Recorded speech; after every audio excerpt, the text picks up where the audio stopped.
Deloitte's global and South African tax leaders have met in Cape Town to share their views on the emerging global tax legislative and regulatory trends affecting multinational companies that operate in Africa, as well as those affecting African outbound investments. My colleague Ashlea Harvey sat down with Daniel Lange, a global tax managing partner, to discuss the future of tax on the continent.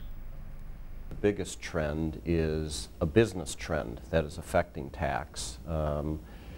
Today, businesses are operating either globally or regionally, and so as companies are expanding around the globe, changing their business models, there's a extreme difficulty in trying to match a global business model with a local country tax model. And so as the tax authorities try to collect revenue from global businesses and get their fair share, it's a quite difficult exercise.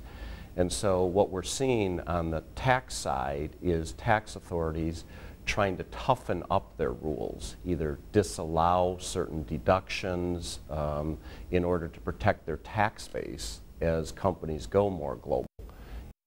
And on the other hand, we have countries that are trying to attract, in a very competitive way, foreign investment and using their tax policy as an incentive to attract investment.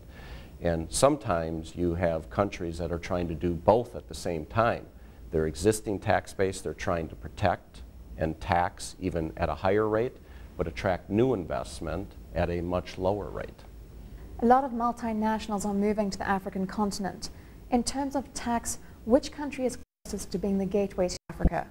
I think South Africa is clearly placed to be that gateway. I think there's a number of reasons that South Africa is in that position. I think first of all, it's an easier place to do business than many of the other African countries. I think a number of the tax changes that have taken place in South Africa, many of which are being phased in, are very beneficial to companies doing business in South Africa. I also think from a point of view of where individuals would like to live, many parts of Africa are quite difficult to live. And so as executives decide where they want to place their families as they're traveling throughout the continent, South Africa is quite an attractive place for their families to live, and has good infrastructure in terms of airports and travel. So I think South Africa is placed very well. Now I think South Africa has to capitalize on that opportunity and get the word out to the business community of many of the benefits of locating in South Africa. So what else does South Africa need to do to secure that holding?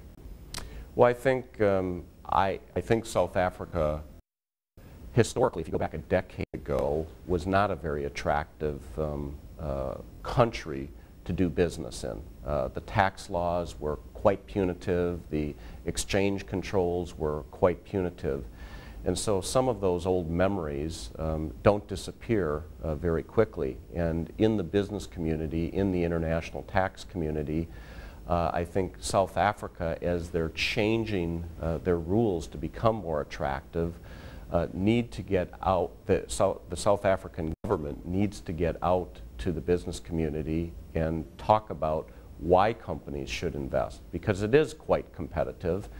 And at this point, no one has seized the opportunity to be the gateway to Africa. And someone will seize that opportunity if South Africa doesn't step up and take advantage of what the country has to offer. Lastly, we see governments cooperating more and more in terms of cross-border compliance. What is your view on the future of tax on the continent? Well, I think one of the difficulties we have with tax on the continent is uncertainty. And that uncertainty causes multinationals to hesitate on where they will invest. Multinationals are just like individuals. They prefer to have certainty in terms of the decision making. And so I think what we need to see is an evolution, a maturity of the tax models in a number of the countries, just as South Africa has evolved. South Africa, a number of decades ago, had a very simple tax system. It has a very mature tax system at this stage.